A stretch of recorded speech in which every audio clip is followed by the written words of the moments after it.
ഈശോമിശിഹായ്ക്ക് സ്തുതിയായിരിക്കട്ടെ. സ്ലീഹകാലം 5-ാം ഞായർ. വിശുദ്ധ മത്തായിയുടെ സുവിശേഷം 10-ാം അധ്യായം 16 മുതൽ 33 വരെയുള്ള തിരുവചനങ്ങൾ. മത്തായിയുടെ സുവിശേഷം 10-ാം അധ്യായം പ്രേക്ഷിത പ്രഘോഷണം എന്ന പേരിലാണ് അറിയപ്പെടുന്നത്. ശത്രുതയുടെ ഒരു അന്തരീക്ഷമാണ് സുവിശേഷ പ്രഘോഷകരെ കാത്തിരിക്കുക.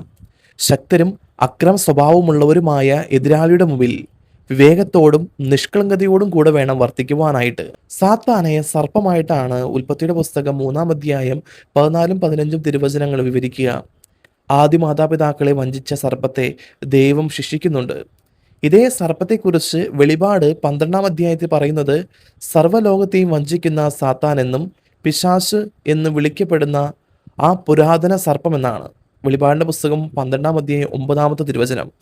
ഈ അർത്ഥത്തിലുള്ള വിവേകമല്ല ഇവിടെ ഉദ്ദേശിക്കുന്നത്. ഒരു പഴമൊഴി ഉദ്ധരിച്ചുകൊണ്ട് അപകടങ്ങളിൽ നിന്നും ഒഴിഞ്ഞു മാറുന്ന വിവേകത്തെക്കുറിച്ചാണ് ഈശോ സംസാരിക്കുക. 10-ാം അധ്യായം 23-ാമത്തെ തിരുവചനം ഇങ്ങനെ പറഞ്ഞു വെക്കുന്നുണ്ട്: ഒരു പട്ടണത്തിൽ അവർ നിങ്ങളെ പീഡിപ്പിക്കുമ്പോൾ മറ്റൊന്നിലേക്ക് ഓടിപ്പോകുവെന്ന്. ഈ ഓടിപ്പോക്ക് വിശ്വാസത്യാഗമല്ല, വിവേകപൂർവ്വം അപകടം ഒഴിവാക്കുന്നതാണ്. ഈ തരം അപകടം ഒഴിവാക്കൽ വേണ്ടി പൗലോസിനെ അവൻ്റെ ശിഷ്യന്മാർ അവനെ ഒരു കുട്ടയിൽ ഇരുത്തി മതിലിന് മുകളിലൂടെ താഴേക്കിറക്കി. അപ്പോസ്തല പ്രവർത്തനം 9-ാം അധ്യായം 25-ാമത്തെ തിരുവചനത്തിൽ നമുക്ക് കാണുവാനായിട്ട് സാധിക്കും. താഴെ ഇറങ്ങിയ പൗലോസ് ജെറുസലേമിലേക്കെത്തി. അവിടെയും സുവിശേഷം പ്രസംഗിച്ചു. ഓടിപ്പോകുമ്പോൾ പല സ്ഥലങ്ങളിലും സുവിശേഷം പ്രസംഗിക്കാനിടയാകും. മനുഷ്യപുത്രൻ്റെ ആഗമനം വരെ അവർ ഇസ്രായേലിൻ്റെ പട്ടണങ്ങളിൽ സുവിശേഷം പ്രഘോഷിക്കണം. ഇവിടെ ഉദ്ദേശിക്കുന്ന മനുഷ്യപുത്രൻ്റെ ആഗമനം വാനമേഘങ്ങളിൽ വിധികർത്താവായി എഴുന്നള്ളി വരുന്ന മനുഷ്യപുത്രൻ്റെ ആഗമനമല്ല, ഉദ്ധിതനായ യേശുവിൻ്റെ തിരിച്ചുവരവാണ്.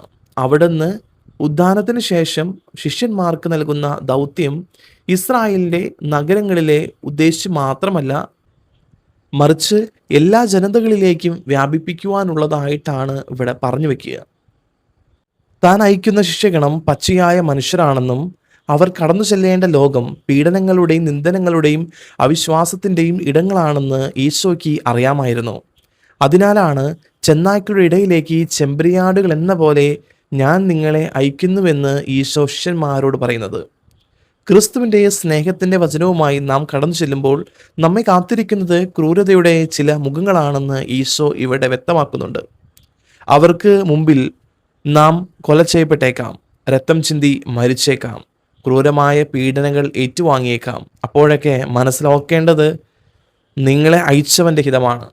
എൻ്റെ ജീവനേക്കാൾ വലുത് എനിക്ക് കർത്താവാണെന്ന് ഉറക്കെ പറയുവാനായിട്ട് സാധിക്കണം.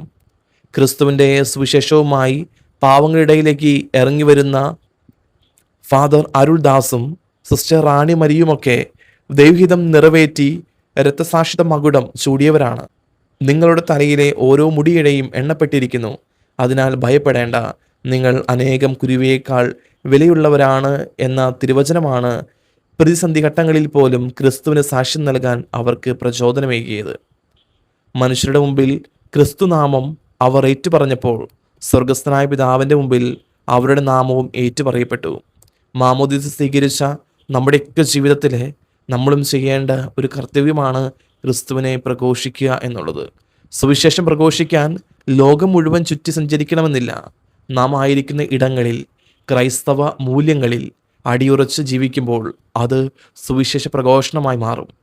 അതുകൊണ്ട് നമ്മുടെയൊക്കെ ജീവിതത്തിൽ കർത്താവിനെ എപ്പോഴും നമ്മുടെ രാജാവായിട്ട് കാത്ത് സംരക്ഷിക്കുവാനായിട്ട് നമ്മൾ നോക്കുക. രാജാവായ കർത്താവിന് ഒരു നല്ലൊരു ഇടം നമ്മുടെ ഹൃദയത്തിലുണ്ടാകണം. നമ്മളായിരിക്കുന്ന ഇടങ്ങളിൽ നമ്മൾ ക്രിസ്തുവിനെ പ്രഘോഷിക്കുവാനായിട്ട് നമുക്ക് സാധിക്കണം. അതും നമ്മുടെ ജീവിതം കൊണ്ട്. എല്ലാ ദിവസവും വിശുദ്ധ കുർബാന കഴിഞ്ഞ് നമ്മൾ പള്ളിയിൽ നിന്ന് തിരിച്ചിറങ്ങി വരുമ്പോൾ ഒരു ചെറു പുഞ്ചിരിയോടെ ഇറങ്ങി വരുവാനായിട്ട്, നമ്മളെ കാണുന്ന ജനങ്ങളിൽ ആ പുഞ്ചിരി വിതയ്ക്കുവാനായിട്ട്, അതായത് ക്രിസ്തുവിൻ്റെ സന്ദേശം, ആ ക്രിസ്തുവിൻ്റെ സുവിശേഷം നമ്മൾ ഒരു പുഞ്ചിരിയോടെ കരയുന്നവൻ്റെ മുഖത്ത് നോക്കിയിട്ട് ചിരിക്കുമ്പോൾ അവൻ്റെ ഉള്ളിലെ വേദനകൾ മാറ്റാനായിട്ട് നമുക്ക് സാധിക്കണം. കരയുന്നവൻ്റെ കണ്ണുനീരൊപ്പാനായിട്ട് നമ്മുടെ മുഖത്ത് വിരിയണ ഒരു പുഞ്ചിരി സാധിച്ചാൽ അതും ഒരു തരത്തിലെ ഒരു സുവിശേഷ പ്രഘോഷണമാണ്. അതുകൊണ്ട് ജീവിതത്തിൽ നമുക്ക് എന്ത് ചെയ്താലും അത് സുവിശേഷ പ്രഘോഷണമായിട്ട് മാറ്റുവാനായിട്ട് പറ്റും.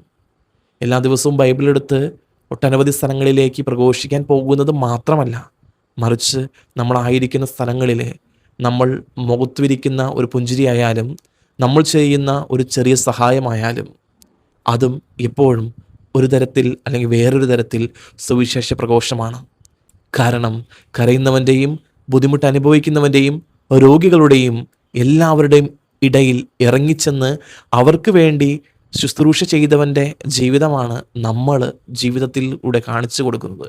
അതുകൊണ്ട് മറക്കാതിരിക്കുക, നമ്മുടെ സുവിശേഷ പ്രഘോഷണം എപ്പോഴും നമ്മുടെ ജീവിതത്തിൽ നിന്ന് തുടങ്ങണം. നമ്മുടെ ജീവിതം മറ്റുള്ളവർക്ക് ഒരു സുവിശേഷമാക്കി മാറ്റുവാനായിട്ട് നമുക്ക് സാധിക്കണം. അതുപോലെ തന്നെ ഓടി ഒളിക്കുന്നതല്ല, മറിച്ച് എല്ലാത്തിനെയും ക്ഷമയോടെയും വിവേകത്തോടെയും നേരിടുന്നതാണ് യഥാർത്ഥ സുവിശേഷ പ്രഘോഷണം. ദൈവം നിങ്ങളെല്ലാവരെയും സമൃദ്ധമായിട്ട് അനുഗ്രഹിക്കട്ടെ.